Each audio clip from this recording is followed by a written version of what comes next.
আমাকে তো যারা চিনেন ভালো, না চিনলে নতুন করে চিনেন।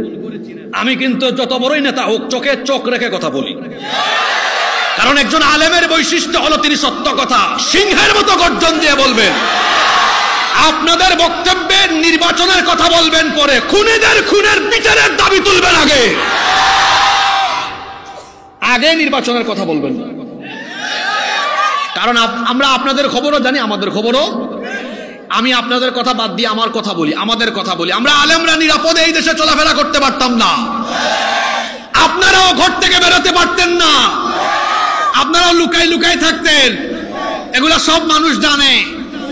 যেই ছাত্রদের রক্ত ত্যাগ আর জীবনের বিনিময়ে আজ বের হয়ে মাহফিলে এসেও কথা বলার সুযোগ পেয়েছেন, তাদের প্রতি কৃতজ্ঞতা আদায় করতে শিখেন। সেজন্য আমি বলবো, নির্বাচন তো আপনারা চান, দেশের মানুষও চায়, কারণ দেশের মানুষ ভোট দিতে পারে নাই। আপনাদের দাবির সাথে সব মানুষ একমত, কিন্তু এই দেশের সংস্কার আর নির্বাচন হবে পরে। যারা জুলাই আগস্টে আমার হাজার হাজার মা বাবার বুক খালি করে তাদের সন্তানদেরকে ঠান্ডা মাথায় পাখির মতো গুলি করে হত্যা করে যারা চোরের মতো পালিয়ে গিয়েছে, কিংবা যারা এখনো দেশে আছে, প্রত্যেক খুনিকে ধরে দ্রুত ট্রাইব্যুনালে বিচার করে প্রত্যেককে ফাঁসির কাস্টে ঝুলাতে হবে। যদি জনগণের পালস না বুঝেন, আগামী দিনে ভোটের মাঠে আপনারা গোল খাবেন। রাজনীতি করতে হলে জনগণের পালস বুঝে রাজনীতি করতে হবে। আমার বয়স 30, আমার উঠা বসা চলাফেরা সব জেন জি এর সাথে। এই ছাত্ররা তরুণরা যেটা বলে সুদা সাপটা কথা বলে, এরা আপনাদের ভোটা। যদি এদের পালস না বুঝেন, আগামীর বাংলাদেশে রাজনীতি করার অধিকার আপনারা হারিয়ে ফেলবেন। ছাত্ররা যারা আছো এখানে, কথা বলো তো, তোমরা আগে নির্বাচন চাও না খুনের বিচার চাও? রাজনীতি বুঝা শুনে কইরেন, আপনাদেরকে হাসানোর জন্য বলি নাই। আমি রাজনীতি করব, জনগণের পালস বুঝে রাজনীতি করতে হবে। যে নেতা জনসম্পৃক্ত হয়ে জনগণের মনের ভাষা বুঝতে পারে না, এই নেতা কোনোদিন জনগণের নেতা হতে পারে না। এই পৃথিবীতে আমাদেরকে যিনি পাঠালেন, সবাই আকাশ বাতাস প্রকম্পিত করে মহব্বতে জবাব দিয়ে বলেন তো তিনি কে? আমরা এসেছি আল্লাহর কাছ থেকে, ফিরে যাব, চলে যাব আবার কার কাছে? ইন্না লিল্লাহি ওয়া ইন্না ইলাইহি রাজিউন। নিশ্চয়ই আমরা আল্লাহ, ফিরে যাব কার কাছে? পৃথিবী আমার আসল ঠিকানা নয়, মরণ একদিন মুছে দেবে সকল রঙিন পরিচয়।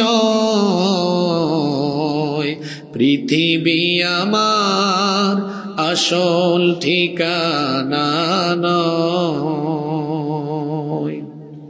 এই যে জীবনের সোনাঝরা দিনগুলো চলে যাচ্ছে, ঝরে যাচ্ছে, কিসের মতো? শীতের পাতার মতো। শীতকালে গাছে পাতা ঝরে কি ঝরে না? এজন্য একজন খুব সুন্দর করে লিখেছেন, জীবনের সোনা ঝরা দিনগুলো সব শীতের পাতার মতো ঝরে যায়। জীবনের সোনা ঝরা দিনগুলো সব শীতের পাতার মতো ঝরে যায়। শীতের পাতা যেমন ঝরে, জীবনের সোনা ঝরা দিনগুলো তেমন ঝরে। সাইফুল্লাহ মনসুর এই গানটা গেয়েছে, খুব সুন্দর সঙ্গীত। জীবন চলে যাচ্ছে আর আমরা কবরের দিকে অগ্রসর হয়ে যাচ্ছি। আমরা একদিন এই পৃথিবী থেকে চলে যাব, কেউ আমরা থাকবো না। পৃথিবী থেকে আমরা একদিন চলে যাব, মহান আল্লাহর সামনে দাঁড়াবো, কিয়ামতের ময়দানে উপস্থিত হব। এ ব্যাপারে কি কোনো সন্দেহ আছে? সেই দিন আল্লাহ তাআলা আমাদের বিচার করবেন। বিচার করার পর কিভাবে আল্লাহ তাআলা প্রতিফল দিবেন? সূরা জিলজালের শেষের দুটো আয়াতে আল্লাহ বলেছেন, ফামান ইয়ামাল মিসকালা যাররাতিন খায়রান ইয়ারাহ ওয়া মান ইয়ামাল মিসকালা যাররাতিন শাররান ইয়ারাহ। অতএব ক্ষুদ্রাতি ক্ষুদ্র অনুপরিমাণ ভালো কাজ যে করবে সেও তা দেখতে পাবে, অনুপরিমাণ খারাপ কাজ যে করবে সেও তা দেখতে পাবে। অর্থাৎ ভালো মন্দ যা করেছেন তার প্রতিফল যিনি দিবেন তিনি কে? আপনি ভালো কাজ করে গিয়েছেন, আল্লাহর হুকুম পালন করেছেন, খুশি হয়ে আপনাকে জান্নাত দিবেন কে? আর আপনি যদি আল্লাহ তাআলার বিধান লঙ্ঘন করেন, আল্লাহ আর রাসূলের নাফরমানি করেন, তাহলে পরকালে তার প্রতিফল হিসেবে জাহান্নাম আছে না নাই? গুনাহ আর পাপের চূড়ান্ত শাস্তি হলো জাহান্নাম। খুব খেয়াল করে শুনেন, আমার কোনো আলোচনায় ভূমিকা নাই। গত কয়েক বছর আপনাদের এখানে আসি, আপনারা খেয়াল করছেন আমি খুতবার পরেই আমার কথা বলা শুরু করে দিই। সময় নষ্ট করার তো এত সময় আমাদের নেই, এজন্য মনোযোগী থাকবেন। কি বললাম কথাটা? গুনাহ এবং পাপের চূড়ান্ত শাস্তি হলো পরকালে জাহান্নাম। কিন্তু এমন কিছু গুনাহ আছে, এমন কিছু পাপ আছে, এই গুনাহ বা পাপের শাস্তি পরকালে জাহান্নাম দেওয়া হলেও এই গুনাহগুলো এত সেনসিটিভ, এত ডেঞ্জারাস, এত মারাত্মক, এই পাপের শাস্তি দুনিয়া থেকেই যিনি দেওয়া আরম্ভ করেন তিনি কে? খেয়াল করুন কথাটা, আমি আবার পুনরায় বলি। এমন কিছু গুনাহ আছে, এমন কিছু পাপ আছে, এই গুনাহ বা পাপের শাস্তি পরকালে আরম্ভ হওয়ার আগেই শাস্তি শুরু হয়ে যায় কোথায়? আজকে এই ধরনের কয়েকটা পাপ গুনাহ নিয়ে আলোচনা করব। এই পাপগুলো আমাদের সমাজে আছে। যদি আমাদের কারো সাথে কোনো একটা পয়েন্ট মিলে যায়, আমরা তওবা করে জীবন পরিবর্তনের সিদ্ধান্ত নিয়ে এখান থেকে বাড়ি ফিরব ইনশাআল্লাহ।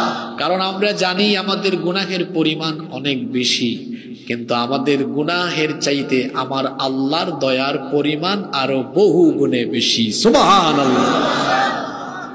এজন্যে আমরা তওবা করলে মাফ করে দিবেন কে? আল্লাহ। আসুন, যদি আমাদের কারো সাথে এই বিষয়গুলো মিলে যায়, নিজেদেরকে সংশোধন করি, কারণ মরার আগে সংশোধন হয়ে গেলে মাফ করে দিবেন কে? আল্লাহ। তাহলে আজকে আলোচনার টপিক, আলোচনার বিষয় হলো যে সকল পাপের শাস্তি শুরু হয় কোথায়? সবার কি মনোযোগ আছে? আমার সুনামগঞ্জে দুইটা জায়গার শ্রোতা বড় আদর্শ শ্রোতা, আমি এটা সারা বাংলাদেশে বলি। এক হলো বিশ্বম্ভরপুরের ধনপুর, দুই হলো আমার দোয়ারা বাজারের মানুষ। এই অঞ্চলগুলোতে আসলে বোঝা যায় মানুষের মধ্যে ইমানি চেতনা আছে, আলহামদুলিল্লাহ। তাহলে আপনাদেরকে আদর্শবান শ্রোতার মতো কথা শুনতে হবে। আদর্শবান শ্রোতা কথা শুনে এবং তার রেসপন্স করে জবাব দেয়। আমরা এরকম অ্যাক্টিভ হয়ে শেষ পর্যন্ত থাকতে পারবো তো? আল্লাহ সবাইকে তৌফিক দান করেন। তাহলে আজকে আলোচনার বিষয় হলো যে সকল পাপের শাস্তি শুরু হয় কোথায়? চলেন আরম্ভ করি। নাম্বার 1, 1 নাম্বার, জুলুম। জুলুমের শাস্তি শুরু হয় কোথায়? জুলুমের শাস্তি আপনাকে মরার আগেই এই শাস্তি আপনার প্রাপ্য বুঝায় দিয়া বেইজ্জত করে তারপরে আপনাকে যিনি দুনিয়া থেকে বিদায় করবেন তিনি কি? আল্লাহ। এজন্য খবরদার, আমরা যেন কারো উপরে জুলুম না করি, কারণ জুলুম এমন মস্ত বড় গুনাহ, জুলুম এমন জঘন্য গুনাহ, এই গুনাহের শাস্তি দুনিয়াতেই যিনি দেন, জোরে বলেন তিনি কে? আল্লাহ। কারো উপর জুলুম করবেন না, কারণ আপনি কার উপরে কতটুকু জুলুম করেন এর সবটুকু খবর যার কাছে আছে, জোরে বলেন তিনি কে? এজন্য রব্বুল আলামিন কোরআনুল কারীমের 14 নম্বর সূরা, সূরা ইব্রাহিমের 42 নম্বর আয়াতে বলছেন, ওয়ালা তাহসাবান্নাল্লাহু গাফিলান আম্মা ইয়ামালুয যালিমুন ইন্নামা ইউআখিরুহুম লিয়াউমিন তাশখাসু ফীহিল আবসার। আল্লাহ তাআলা বলছেন, জালিমরা যেন এটা মনে না করে তাদের জুলুম সম্পর্কে আল্লাহ তাআলা গাফেল, তারা যে মানুষের উপর জুলুম করে। কোন জালেম যেন এই কথা না ভাবে যে আল্লাহ তার জুলুমের কথা জানেন না, বরং প্রত্যেক জালেমের জুলুমের খবর যার কাছে আছে, জোরে বলেন তিনি কি? সেই আল্লাহ তাআলা জালিমদেরকে খুব তাড়াতাড়ি ধরেন না, জালিমদেরকে আল্লাহ সুযোগ দেন, সময় দেন, অবকাশ দেন। কিন্তু আল্লাহর একটা সুন্নত হলো, সময় দেওয়ার পরেও কোনো জালিম যদি তার জুলুম থেকে ফিরে না আসে, ওই জালিমকে ধরে একেবারে বেইজ্জতির সাথে পতন ঘটায়া দুনিয়াতে তার অধপতন এবং শাস্তি যিনি দেন তিনি কে?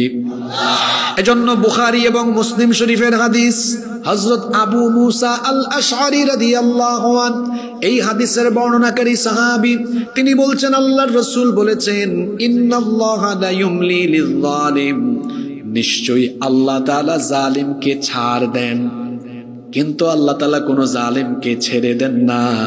ফাইদা আখাযাহু লাম ইউফলিতহু, যখন তিনি জালিমকে ধরেন তখন ছাড়েন না। আল্লাহ ধরে না, যখন আল্লাহ ধরে তখন ছাড়ে না, একেবারে দেশ থেকে আল্লাহ বিতাড়িত করে ছাড়ে। এটা আল্লাহর সুন্নত, এটা আল্লাহর নিয়ম। এই পৃথিবীতে অতীতের যুগে বিগত হাজার হাজার যুগ হাজার হাজার বছর ধরে এই পৃথিবীতে যারা মানবতার উপর জুলুম করেছে, আল্লাহ তাআলা কোন জালেমকে ছাড়েন নাই। শুনেন আল্লাহর কথাগুলো শুনেন। আল্লাহ তাআলা কোরআনে কারীমের 22 নম্বর সূরা সূরাতুল হজের 45 নম্বর আয়াতে বলছেন, ফাকাআইয়িম মিন ক্বরয়াতিন আহলাকনাহা ওয়া হিয়া যালিমাতুন ফাহিয়া খাওয়িয়াতুন আলা উরুশিহা ওয়া বিইরিম মুআত্তালাতিন ওয়া কসরিম মাশীদ। আল্লাহ তাআলা বলছেন, এমন বহু জনপদ আছে, এমন বহু এলাকা আছে যার অধিবাসীরা ছিল জালিম।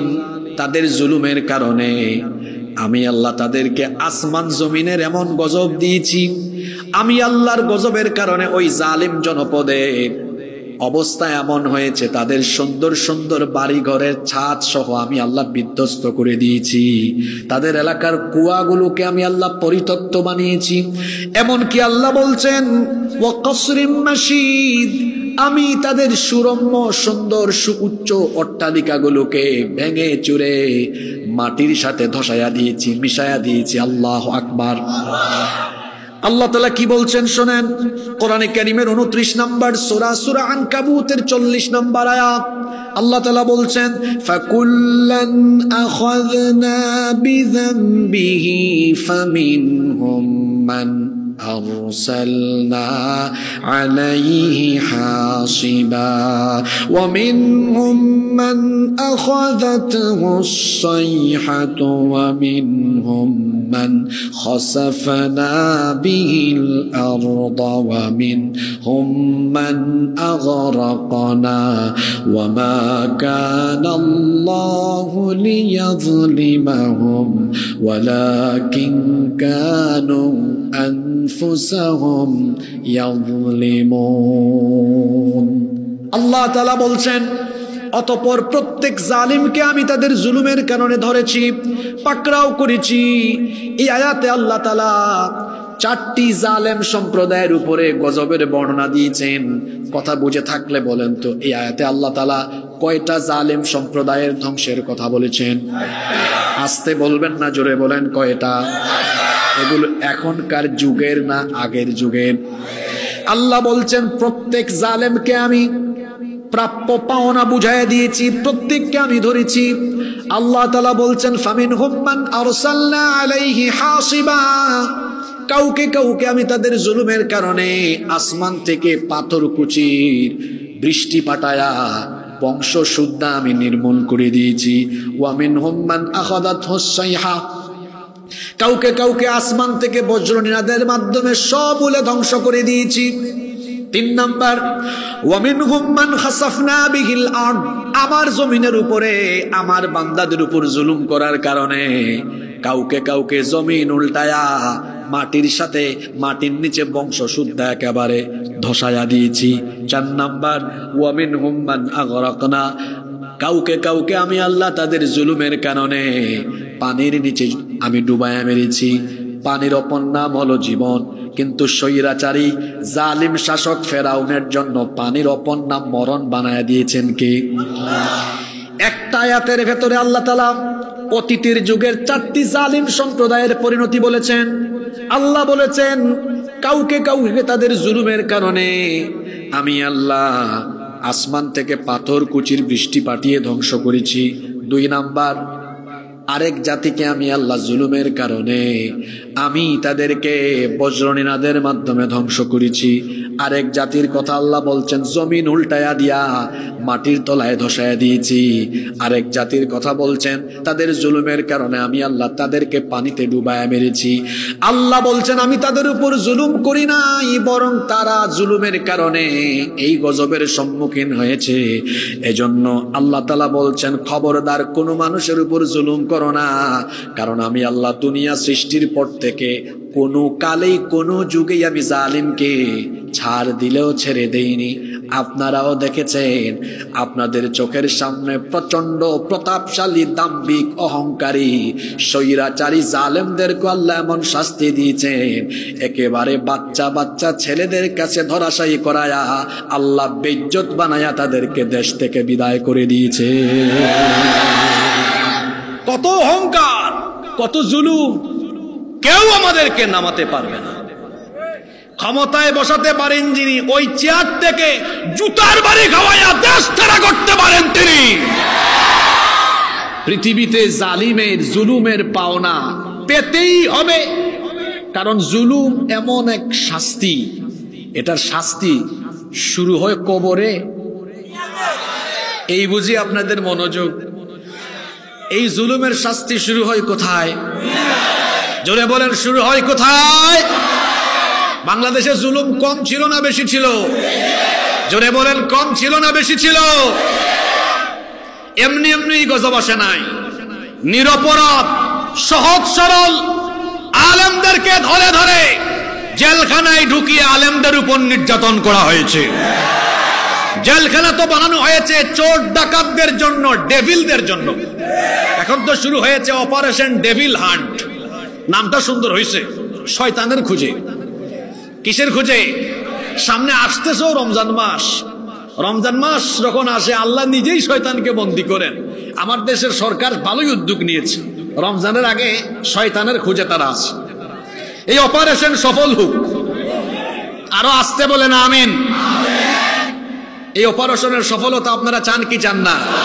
তবে আমরা চাই কোন নিরপরাধ মানুষ যেন, যেভাবে আমরা অতীতে দেখেছি ভালো মানুষ, আহারে কি জুলুম, হুজুরকে তার বাসা থেকে, তার মসজিদ মাদ্রাসা থেকে ধরে নিয়ে কি নাটক সাজিয়েছে, সামনে ককটেল দিয়া আর কিছু অস্ত্র শস্ত্র দিয়ে বলে জঙ্গি ধরা হয়েছে।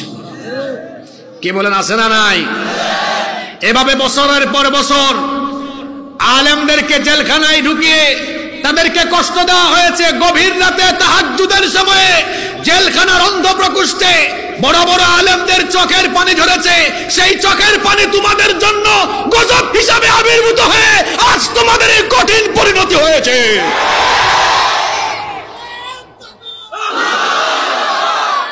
সম্মানিত ভাইয়েরা, কোন জুলুমের কথা আমি বলবো? এই কোরআনের তাফসীরের বাগানের রূপকার যিনি, কোরআনের কিংবদন্তি খাদেম শহীদ আল্লামা সাঈদীকে তারা জেলখানায় চিকিৎসার নামে হত্যা করেছে।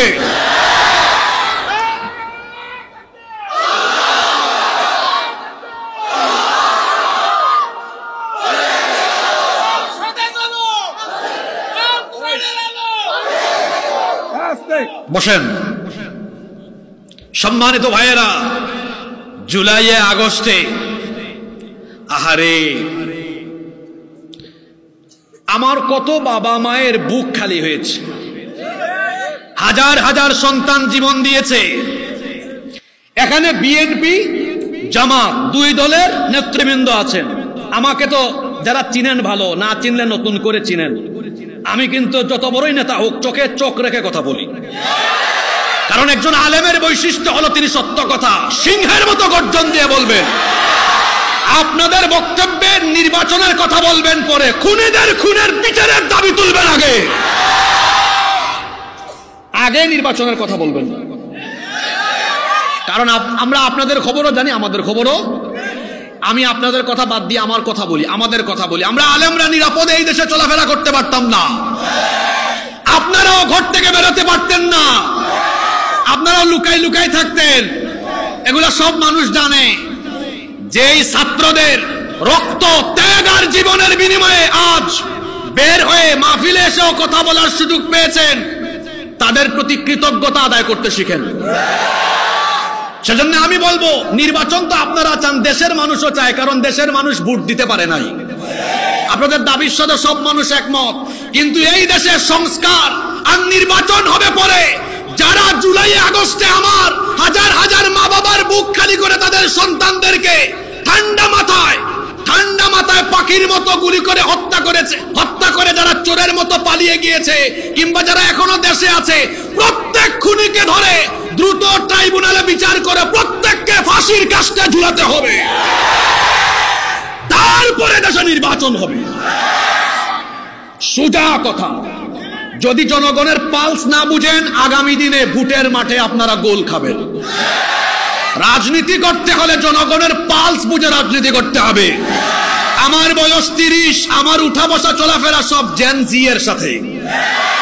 এই ছাত্ররা তরুণরা যেটা বলে সুদা সবটা কথা বলে, এরা আপনাদের ভোটার। যদি এদের পালস না বুঝেন, আগামীর বাংলাদেশে রাজনীতি করার অধিকার আপনারা হারিয়ে ফেলবেন। কথা সোজা কথা বললাম, আগামীর বাংলাদেশে রাজনীতি করার অধিকারটুকু হারায় ফেলবেন। এদের পালস বুঝতে হবে, এরা কি চায়, এদের মন বুঝতে হবে। আপনি যদি না বুঝেন, তাদের মনের খবর দেয়। ছাত্ররা দাঁড়াও, তাদের মনের খবর আমি বলে দিচ্ছি। ছাত্ররা যারা আছো এখানে, কথা বলো তো, তোমরা আগে নির্বাচন চাও না খুনের বিচার চাও? রাজনীতি বুঝা শুনে কইরেন, আপনাদেরকে হাসানোর জন্য বলি নাই। আমি রাজনীতি করব, জনগণের পালস বুঝে রাজনীতি করতে হবে। যে নেতা জনসম্পৃক্ত হয়ে জনগণের মনের ভাষা বুঝতে পারে না, এই নেতা কোনোদিন জনগণের নেতা হতে পারে না। সে তার রাজনৈতিক দলের কর্মীদের লিডার হতে পারবে, কিন্তু জনগণের নেতা হতে পারবে না। কথা বলছি কয়টা? দুইটা। একটা হলো রাজনৈতিক নেতা, মানে আমার দলের জনশক্তি, আমার দলের কর্মী আমাকে ডাকবে লিডার। এই লিডার এক জিনিস, আর রিক্সা ড্রাইভার থেকে নিয়ে শুরু করে একেবারে গোটা এলাকার সব মানুষের কাছে প্রিয় হতে পারা, এটা আরেক জিনিস। আপনি যদি ভোটের মাঠে আসতে চান, জনগণের খেদমতে নামতে চান, তো জিহুজুর জিলিদার এই পালসের রাজনীতি বাদ দিয়ে আমার জনগণ কি চায় সেটার জনগণের হৃদয়ের ভাষা বুঝে, তার অনুভূতি বুঝে, তারপরে আপনাকে মাঠে রাজনীতি করতে হবে। ঠান্ডা মাথার খুনি, আমি কথাটা কি বলেছি? ঠান্ডা মাথার। আপনারা ভিডিও দেখেন নাই? পাখির মতো গুলি করে মানুষ মেরে ফেললো। এদের বিচার হওয়া দরকার আছে না নাই? জোরে বলেন, দরকার আছে না নাই? হাজার হাজার মানুষ খুন করেছে, এই খুনিদেরকে একবার ফাঁসি দিলে বিচারের হক আদায় হবে। যত হাজার মানুষ খুন করেছে, যদি সুযোগ থাকে আর কি, এদের ফাঁসি দিয়ে আবার ফাঁসি, ফাঁসি দিয়ে আবার ফাঁসি, তত হাজার বার ফাঁসি দেওয়া দরকার। তারপরেও আমার মনে হয় বিচারের হক আদায় হবে। মানুষের জীবনের মূল্য আল্লাহর কাছে কম না বেশি? হাদিস শরীফে এসেছে, আল্লাহর নবী বলেছেন, একজন মানুষের জীবনের মূল্য কাবা শরীফের চাইতেও বেশি। সুবহানাল্লাহ মুখ দিয়ে বেরোয় না। আবার আল্লাহ কোরআনে কারিমে বলেছেন, মান কাতালা নাফসান বিগাইরি নাফসিন আও ফাসাদিন ফিল আরদ ফাকান্নামা কাতালান নাস জামিআ। যে ব্যক্তি অন্যায়ভাবে একজন মানুষকে হত্যা করলো, সে যেন তামাম দুনিয়ার মানুষ হত্যা করলো। সুতরাং যে মানুষের জীবনের মূল্য আল্লাহর কাছে কাবা শরীফের চাইতে বেশি, আবার যে মানুষের জীবনের মূল্য এত বেশি, একজন মানুষ হত্যা করা মানে তামাম দুনিয়ার মানুষ হত্যা করা। এরা তো একজন দুইজন নয়, হাজার হাজার নিরপরাধ মানুষকে হত্যা করেছে। এই খুনিদের বিচার দেশের মানুষ থেকে রাখ পর্যন্ত দেশে তারা অন্য কিছু দেখতে চায় না। বিভিন্ন জায়গায় মাহফিলে গেলে অনেক ছেলেরা দেখা করতে আসে, চক্ষু নাই, কলিজাটা ফেটে যায় দেখলে, পা নাই, হাত নাই, আপনি বড় বড় কথা বলেন। এই ছেলেগুলা রক্ত আর জীবন দিয়েছে বলে আজ এই স্বাধীনতা ভোগ করছে। জুলুম, এর শাস্তি বড় মারাত্মক, এর ফল আপনাকে পেতে হবে। আপনি ক্ষমতায় থেকে যদি মানুষকে ঘর বাড়িতে থাকতে না দেন, ইতিহাস একদিন তা আপনাকে ফিরায় দিবে। আপনি মানুষকে ঘর বাড়িতে থাকতে না দিলে ইতিহাস তা এমন ভাবে আপনাকে ফিরায় দিবে, আপনিও আপনার বাড়ি ঘর ছেড়ে চোরের মতো পালিয়ে যেতে বাধ্য হবেন। ইতিহাস এমন। যা করবেন ইতিহাস তা আপনাকে ফিরায় দেয়। আপনারা কি আমার কথা কষ্ট পেলেন নাকি? জুলুম, এই শাস্তি, এই অপরাধের শাস্তি দেওয়া শুরু হয় কোথায়? এজন্য আল্লাহ কত সুন্দর করে বলেছেন, এটা হাদিসে কুদসি, আল্লাহ তাআলা বলছেন, ইয়া ইবাদি, হে আমার গোলামেরা শোনো, ইন্নী হারামতুয যুলমা আলা নাফসি, আমি আমার নিজের উপরে জুলুমকে হারাম করে দিয়েছি, ওয়া জাআলতুহু বাইনাকুম মুহাররামান ফালা তাযালামু, আমি তোমাদের উপরও জুলুম করা হারাম করে দিলাম, খবরদার কোনো মানুষের উপর জুলুম করো না, কারণ আমি আল্লাহ মজলুমের পক্ষে, আল্লাহ জালিমের বিরুদ্ধে, মজলুমের পক্ষে। এজন্য আল্লাহর নবী বলেছেন, ইত্তাকু দাওয়াতাল মাজলুম, মাজলুমের বদদুয়া থেকে নিজেকে বাঁচাও, কারণ মজলুম যখন আল্লাহর কাছে দোয়া করে, মজলুমের দোয়া ফিরায় দেওয়া হয় না। ওয়া ইন কানা কাফিরান, যদি মজলুম কাফির হয়, মুসলমান না হয়, কোন মজলুম যদি কাফির হয়, আল্লাহ তাআলা ওই কাফির মজলুমের সাথে তিনি থাকবেন, কারণ মজলুমের আর আল্লাহর মাঝখানে কোনো পর্দা থাকে না। একজন মুসলমান যদি কাফিরের উপর অত্যাচার করে, জুলুম করে, আল্লাহ তখন মুসলমানের পক্ষে নয়, কার পক্ষে? কারণ আল্লাহ মুসলমান না কাফের এটা দেখেন না, আল্লাহ মজলুমের পক্ষে জালিমের বিরুদ্ধে থাকেন। তাইলে আমরা কারো উপর জুলুম করব না, রাজি আছেন? এই জুলুমটা পরিবার থেকে আরম্ভ হয়। আপনি বাবা মা, আপনার সন্তানের উপর আপনি জুলুম করলেন, আপনি জালেম হয়ে গেলেন। স্বামী স্ত্রীর উপর জুলুম করবেন না, স্ত্রী স্বামীর উপর জুলুম করবেন না, বড় ভাই হয়ে ছোট ভাই বোনদের উপর জুলুম করবেন না, প্রতিবেশী প্রতিবেশীর উপর জুলুম করবেন না, প্রতিষ্ঠানের কোনো দায়িত্বে থাকলে অধস্তনের উপর জুলুম করবেন না, রাষ্ট্রীয় দায়িত্ব পেলে সেখানেও কোনো প্রকার জুলুম করবেন না, কারণ জুলুম হলো এমন এক জঘন্য গুনাহ, এই গুনাহের শাস্তি যিনি দুনিয়াতেই দেওয়া আরম্ভ করেন তিনি কে? কষ্ট হচ্ছে নাকি আপনাদের? তাইলে এক নম্বর গুনাহ যেটা নিয়ে আলোচনা করলাম, জুলুম, শাস্তি শুরু হয় কোথায়? দুই নম্বর গুনাহ, যে গুনার শাস্তি আল্লাহ দুনিয়াতে দেন, সেটা হলো হুকুকুল ওয়ালিদাইন, পিতা মাতার অবাধ্য হওয়া। যারা আব্বা আম্মার সাথে বেয়াদবি করে, এই অবাধ্য, এই নাফরমান, এই বেয়াদব সন্তানকে দুনিয়াতেই যিনি শাস্তি দিবেন তিনি কে? পিতা মাতার সাথে বেয়াদবি করলে, আব্বা আম্মার সাথে অসদাচরণ করলে আখিরাত তো ধ্বংস হবেই হবে, কারণ পিতামাতা বড় সেনসিটিভ জায়গা। আল্লাহর নবী বলেছেন, হুমা জান্নাতুকা আও হুমা নারুকা, পিতামাতা তোমার জান্নাত অথবা পিতামাতা তোমার জন্য জাহান্নাম। অর্থাৎ পিতামাতাকে রাজি খুশি করলে আপনার উপরে যিনি রাজি খুশি হয়ে যাবেন তিনি কে? আর যখন আল্লাহ খুশি হবেন, আল্লাহ আপনাকে জান্নাত দিবেন। আপনার পিতামাতা হলেন এমন, তাদেরকে যদি আপনি সন্তুষ্ট করতে পারেন, আপনি জান্নাত পেয়ে যাবেন, কারণ পিতামাতার পায়ের তলায় যিনি জান্নাত রেখেছেন তিনি কে?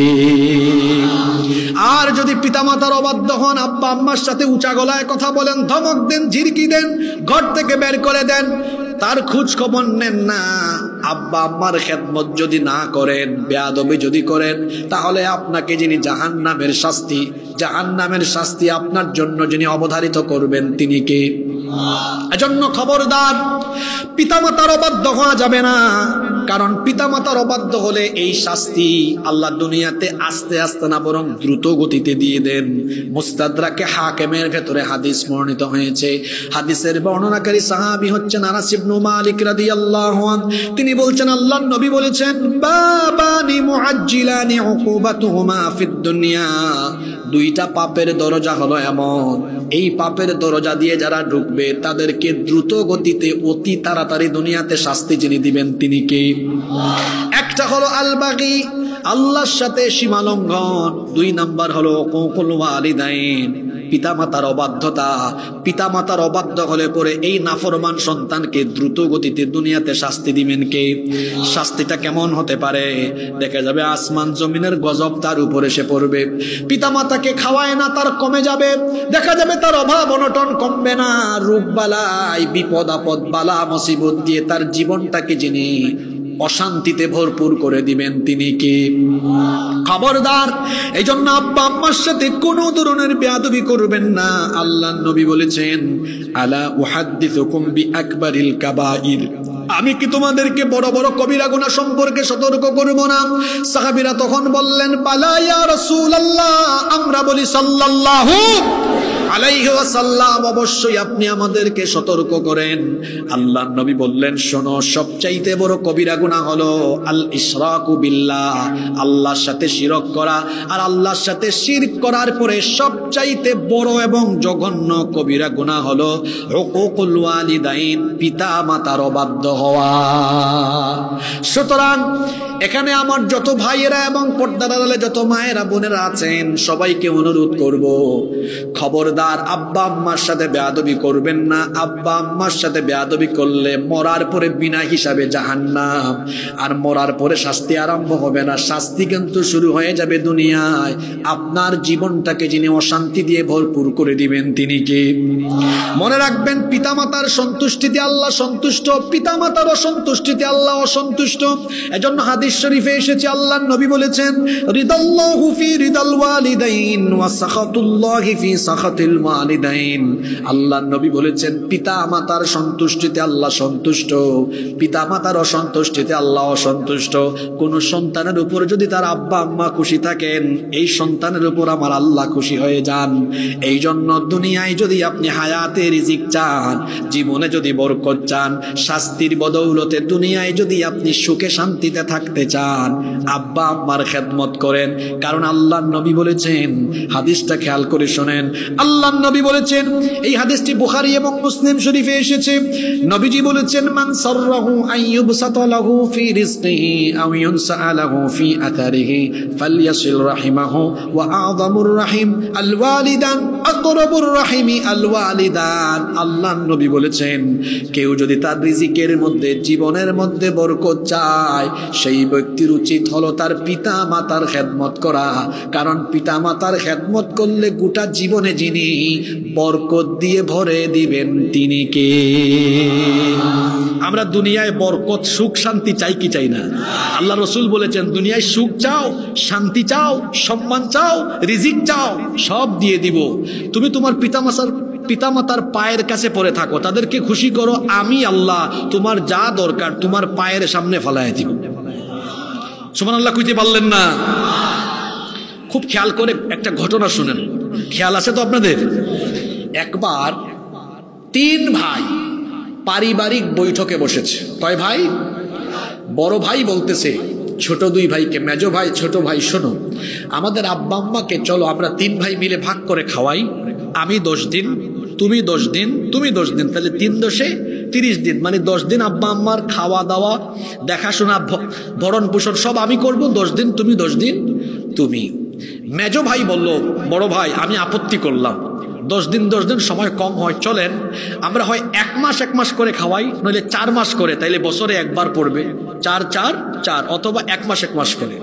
ছোট ভাই শুনে বলল, দেখেন বড় ভাই, মেজো ভাই, আপনার রাগ কইরেন না, আমি তো আপনাদের ছোট, এক কাজ করেন, আব্বা আম্মাকে এভাবে 10 দিন 1 মাস বা 4 মাস করে ভাগাভাগি না কইরা আপনারা এক কাজ করেন, আব্বা আম্মা দুজনকেই আমার কাছে সারা জীবনের জন্য দিয়ে দেন।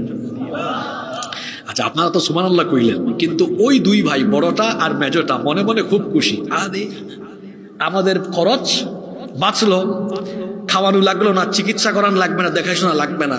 এখন বড় 2 ভাই কায়দা করে বলে, দেখ তুই আমাদের ছোট, বড় ভাইয়ের কাছে দাবি করছস, আমরা কি এটা ফালাইতে পারি?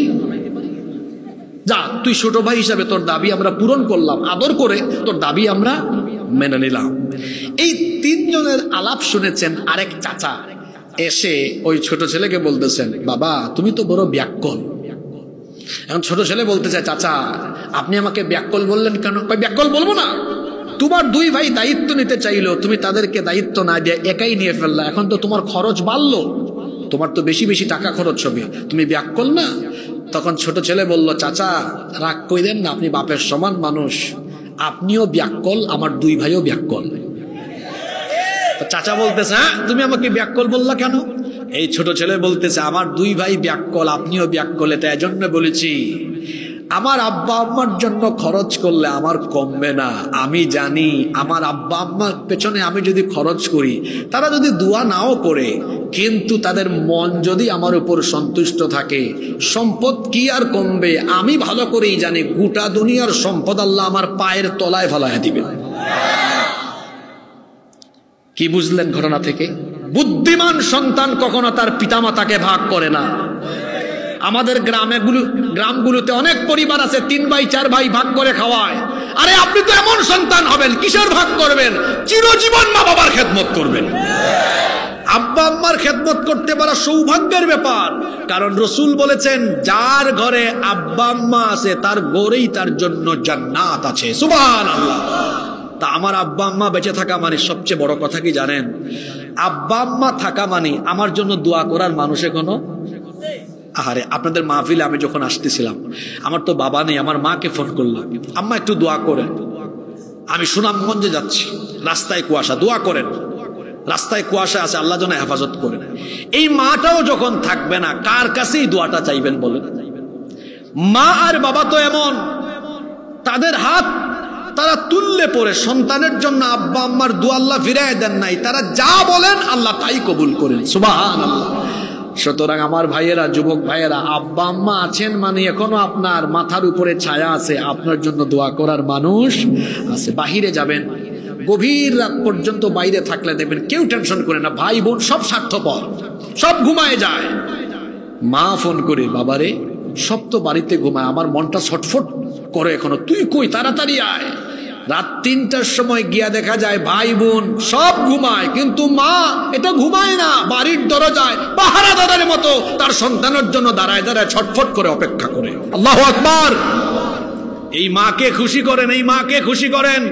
শীতের দিন চলে গেল, কমলা কিনেন, আব্বা আম্মার রুমে গিয়ে লুকায় লুকায় ঢুকেন, গিয়ে বলেন, আব্বা ছোটবেলায় আপনি না লুকায় লুকায় আমার কত চকলেট খাওয়াইছেন। আম্মাকে বলেন, আম্মা আপনি না ছোটবেলা লুকাই লুকায়, আমি সুনামগঞ্জে সিলেটে পড়তাম, আব্বা পয়সা দিতেন মেসে থাকার জন্য, আর তুমি আবার আস্তে করে ডেকে নেওয়া, ওই যে মহিলারা আঁচলের মধ্যে টাকা বেঁধে রাখে, কয় ধর 200 টাকা 500 টাকা, তুই আলাদা করে খাইস, আমাকে এত আদর করলা তুমি, আমিও আজকে লুকাই লুকাই তোমার জন্য কিছু ফল আনছি, আমি তোমার মুখে তুলে খাওয়াই দিয়ে, না কইরো না, মুখে তুলে খাওয়াই দিয়া দেখবেন একটা মুচকি হাসি মারবে, আল্লাহর আরশ আপনার উপর খুশি হয়ে যাবে। সুবহানাল্লাহ। ছোটবেলায় আপনি ভে ভে করে কান্না করতেন, আপনাকে আদর করে ঘুম পাড়াইছে কে? আপনার আব্বা আম্মা। আজকে আপনার এই বাপ অসুস্থ, আপনার মাও অসুস্থ, এই আব্বা আম্মার রুমে কি আপনি যান? বুড়া মানুষ, আহারে বাপটা বুড়া মানুষ, বিছানার থেকে একা একা উঠতে পারে না, আরেকজনের সাহায্য লাগে।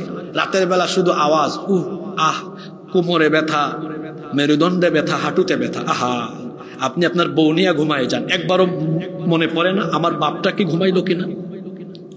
বাবার রুমে যান, গিয়ে বলেন, আব্বা আপনার পাটা টিপে দে, আপনার মাথাটা টিপে দিই। বাবা বলবে, বাবারে লাগবে না, তুই যা। কিন্তু আপনি জোর করে মাথাটা টিপে দিয়ে একটু কিছুক্ষণ থাকেন, দেখবেন হৃদয় থেকে দোয়া দিবে, এত শান্তি পাবে, আর বলবে, আল্লাহ আমার ছেলেটা আমাকে শান্তি দিয়েছে, তুমি দুনিয়া আখিরাতে তারে শান্তি করে দাও। কোনোদিন কি আব্বা আম্মাকে ঘুম পাড়িয়েছেন? কোনোদিন কি আব্বা আম্মাকে মুখে তুলে খাইয়েছেন? মনে রাখবেন, দামি দামি প্রাসাদে আর দামি দামি খাবার খাওয়ালে আব্বা আম্মাকে খুশি করা যায় না, বরং হৃদয়ের আন্তরিকতা দিয়ে তাদের সামনে কিছু পেশ করলে আর তাদের খেদমত করলে তাদের মন পাওয়া যায়, দোয়া পাওয়া যায়। এজন্য আমি আমার যুব সমাজকে বলবো, আমার কলিজার টুকরা ভাইয়েরা, আমি অনুরোধ করে যাব আপনাদেরকে, খবরদার আব্বা আম্মার সাথে বেয়াদবি করবেন না, নইলে আপনার পরিণতি খুব ভয়াবহ হবে। মনে রাখবেন, যারা দুনিয়াতে আব্বা আম্মাকে, অনেকে আছে খাওয়ায় না, 3 দিন আগে বিয়ে করেছে, 3 দিন আগের বিয়ে করা বউয়ের কথা শুনে আব্বা আম্মার মুখে মুখে কথা বলে, বেয়াদব ছেলে, 3 দিন আগের বউয়ের কথা শুনে তুমি তোমার আব্বা আম্মার সাথে বেয়াদবি করে কেমনে? তুমি নাফরমান সন্তান। বউ থাকবে বউয়ের জায়গায়, মা হলো মায়ের জায়গায়, বাপ হলো বাপের জায়গায়। গত সপ্তাহে বিয়ে কইরা আজকে বউর কথায় উঠো আর বসো। বউকে ভালোবাসেন, বউকে মহব্বত করবেন, আমি নিষেধ করছি না, বউ বউয়ের জায়গায়, আব্বা আম্মা আব্বা আম্মার জায়গায়। অনেক ছেলেরা আছে আমাদেরকে বলে, হুজুর আমার মা বাপ আমার বউর উপর জুলুম করে, আমি কি করব? তুমি কি করবা? মানি তোমার মা বাবার খেদমত করবা। এক সাহাবী এসে বলেছেন, ওগো আল্লাহর নবী, আমার আব্বা আম্মা কাফের, আমি কি করব? রাসূল বলেছেন, বাড়ি যাও, তোমার মা বাপ কাফির হলেও খেদমত করো। সুবহানাল্লাহ। কাফির হলেও খেদমত করতে হবে। আরেক সাহাবী এসে বললেন, আমাকে যুদ্ধের পারমিশন দেন। রাসূল বললেন, তোমার কি আব্বা আম্মা আছে নাকি? হ্যাঁ আছে। বাড়ি যাও, যুদ্ধ করা লাগবে না, তুমি যুদ্ধ করে জান্নাতে যাওয়া লাগবে না, শহীদ হয়ে জান্নাতে যাওয়া লাগবে না, তোমার মার পায়ের তলে আল্লাহ তোমার জান্নাত রেখে দিয়েছেন। সুবহানাল্লাহ। এই আব্বা আম্মাকে চিনলেন না, খবরদার। আব্বা আম্মার বদদুয়া পেয়েছেন তো আপনার জীবন শেষ, এই জীবন কাজে লাগবে না, এই জীবন নষ্ট, ধ্বংস হবে, ক্ষতিগ্রস্ত হবে। এই ব্যক্তির জীবনেও উন্নতি সাধন করতে পারবে না। আমার নিজের চোখের দেখা এমন বহু মানুষের অধপতন আল্লাহ দেখাইছেন, যারা আব্বা আম্মার সাথে বেয়াদবি করেছে, ভিক্ষা করে ভাত খায়। আমাকে আল্লাহ দেখাইছেন, আমি নিজের চোখে দেখেছি। ভিক্ষা করে ভাত খাইতে হয়, হাত পাতে ভাত খাইতে হয়। যারা আব্বা আম্মাকে খাওয়ায়, আল্লাহ কমায় না, আল্লাহ এদের সম্পদ বাড়ায় দেয়। সুবহানাল্লাহ। এই জন্য আব্বা আম্মার খেদমত করতে হবে। 2 নাম্বার পাপ বললাম, পিতামাতার সাথে বেয়াদবি করলে এই শাস্তির আরম্ভ হয় কোথায়? আমরা আব্বা আম্মার সাথে বেয়াদবি করব, আজকে গিয়ে বাড়িতে পা ধরে মাফ চাইবেন, পা ধরে মাফ চাইবেন, বলবেন আব্বা আম্মা আমাকে মাফ করে দেন। আব্বা আম্মার দিল নরম, দেখবেন আপনারে উঠাইয়া, পা থেকে উঠাইয়া বলবে, এখানে আমার বুকে আয়, বুকে বুক লাগাইয়া জড়ায় ধরে বলবে, তুই না আমার সন্তান, কিসের রাগ, যা তোরে মাফ করে দিলাম, দোয়া দিলাম। সুবহানাল্লাহ। এখনো সময় আছে, আব্বা আম্মার কাছে দোয়া চান। আমি আমার নিজের কথা বলি, আমার তো বাবা নেই, আমার মার কাছে প্রতিদিন যতবার কথা হয় ততবার দোয়া চাই। মাঝে মাঝে আম্মা বলে, এতবার দোয়া চাওয়া লাগে? আমি বললাম, চাইবো না কেন? কারণ তুমি তো যতবার দোয়া করবে আল্লাহ ততবার শুনবেন। সুবহানাল্লাহ। আমি নিজেও আমার মা থেকে অনেক সময় পানি পড়া নিই। আম্মা বলে, তুমি আমার কাছ থেকে পানি পড়া নাও কেন? তুমি তো নিজেই সূরা পড়ো, ফু দিয়ে পানি পান করো। আমি বলি, আম্মা আপনি আমার মা, আপনি যখন পানিতে ফু দিবেন এটা আমার জন্য বরকতময় হবে। সুবহানাল্লাহ। আব্বা আম্মার কথা শুনেন। পৃথিবীতে যারা সফল হয়েছেন, মা বাবাকে খুশি করে তারপরে সফল হয়েছেন। আব্বা আম্মার খেদমত করবেন, দুনিয়ায় আল্লাহ আপনাকে সম্মান দিবেন, আখিরাতেও সম্মান দিবেন, আল্লাহ আপনাকে জান্নাতের মালিক বানায় দিবেন। সুবহানাল্লাহ। তাহলে 2 নাম্বার পাপ, আব্বা আম্মার সাথে বেয়াদবি করলে শাস্তি আরম্ভ হয় কোথায়? কষ্ট হচ্ছে মনে হয়, মোনাজাত দিয়ে দিই।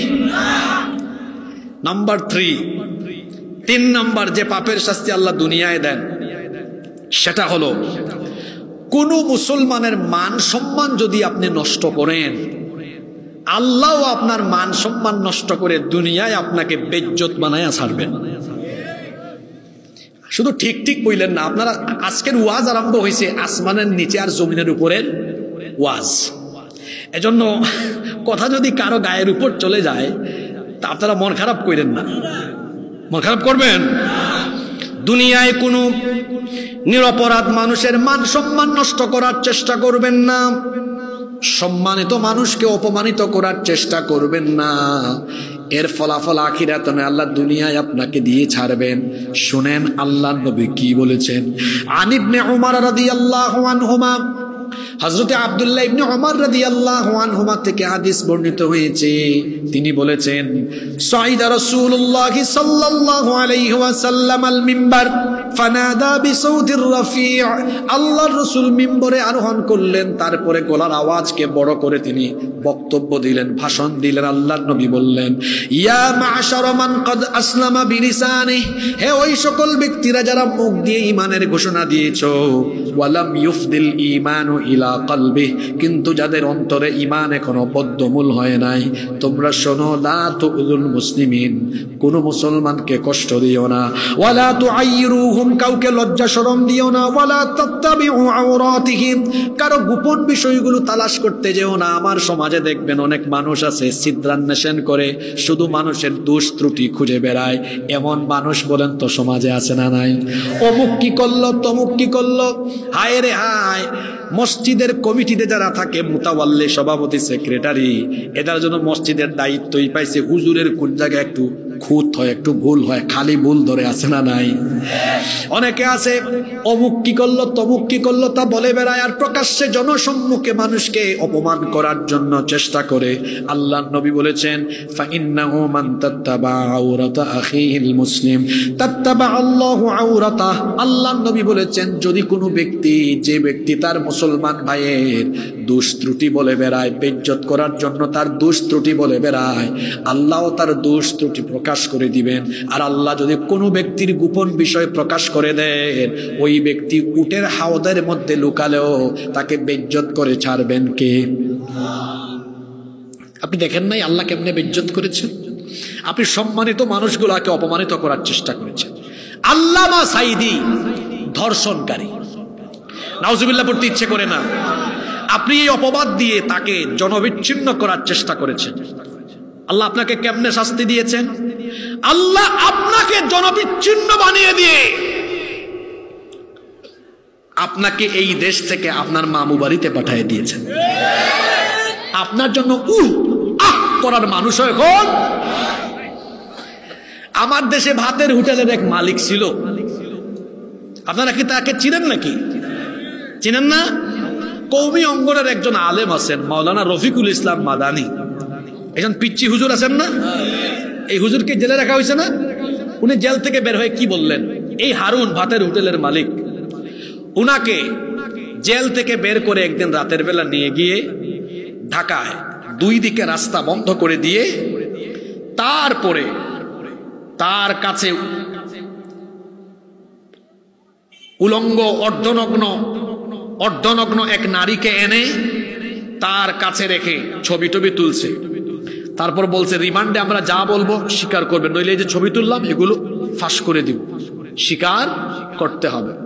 তো উনি নিজেই বলতেছেন, নিজেই লিখছেন, আমাকে না হারুন সাহেব নিয়ে ভাত, উনি আবার সব জায়গায় আগে ভাত খায়। কি খায়? আমাকে না উনি নিয়ে ভাত খেলেন। আপনার যে এখানে নিয়ে আসছেন উনি জানেন? কই এই নাটকের স্ক্রিপ্ট তো উনি লিখছে, উনি জানবে না কেন? উনি ভাতও খায় আবার এরকম নাটকও সাজায়। এই যে ভাতের হোটেলের মালিক একজন আলেমকে এভাবে নিয়ে অপমান করলো, আল্লাহ কি তারে ছাড়ছেন? আল্লাহ কিভাবে তাকে অপমান করে আজকে সোশ্যাল মিডিয়ায় সে কত বেইজ্জত। এটা তো ভদ্র সমাজ, এখানে সব কথা বলা যাবে না। যুবকরা জানে আল্লাহ তারে কেমনে বেইজ্জত বানাইছে। কি যুবকেরা জানে কি জানে না? আপনি কাউকে অপমান করবেন, আল্লাহ আপনাকে বেইজ্জত বানায়া ছাড়বে।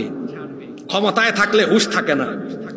ভালো ভালো আলেমকে ধরে ডান্ডা বিড়ি লাগায়া তারপরে দড়ি দিয়া বেঁধে তোলা হয়েছে। সুনামগঞ্জের বিশ্বম্ভপুরের মানুষ যখন টিভিতে দেখছে, এখান থেকে বলছে আহ, একজন আলেমকে, এই যে আহ বলছেন না আপনারা, হৃদয়ে লাগছে। আর যারা আদালত চত্বরে দেখেছে, এই আলেমদেরকে দেখেছে আর চোখের পানি ছেড়েছে, বলছে আল্লাহ তুমি এই মজলুমদেরকে সাহায্য করো। এদেরকে অপমানিত করে তোলা হয়েছে, কিন্তু মানুষের ভালোবাসা আর দোয়া তাদের উপর ছিল কি ছিল না? ইতিহাস বললাম না আপনাকে ফিরিয়ে দেয়, কিন্তু ইতিহাস দিয়ে এমন জঘন্যভাবে ফিরিয়ে দিবে তা কে ভেবেছিল? আজকে দেখা গিয়েছে আপনি ভালো ভালো মানুষকে বেইজ্জত করে ডান্ডা বেরি লাগায়া তুলেছিলেন। আজকে আপনাকে যখন তোলা হয়, পাবলিক আহ করে না, দোয়াও করে না, খালি দেখলেই বলে কোন দিকে সিরা জুতা আর কোন দিকে পচা ডিম আছে। সুযোগ পাইলে একটু পচা ডিম আর জুতা মাইরা জুতার ডিমের সুন্নত আদায় করে। আমার দেশে এক বিচারপতি ছিল না? হ্যাঁ, এক কালামানিক ছিল না? খুব গর্ব করে বলতো আমি অমুককে বসে দিয়েছি, এটা করেছি, সেটা করেছি। আমাদের সিলেটের মানুষ তো খুব অতিথি পরায়ণ। তারে ধরছে কলা পাতার উপরে এনে শুয়ায় রাখছে, তারপরে এমন কাম করেছে যা এখানে বলা যাবে না গো। আপনাদেরকে হাসানোর জন্য বলে না, ও আমার বাবারা ভাইয়েরা, আমি কি আপনাদেরকে রসকস দেওয়ার জন্য বসছি না। আমি বুঝাতে চাচ্ছি আপনি যা করবেন তার ফল পাবেন। খবর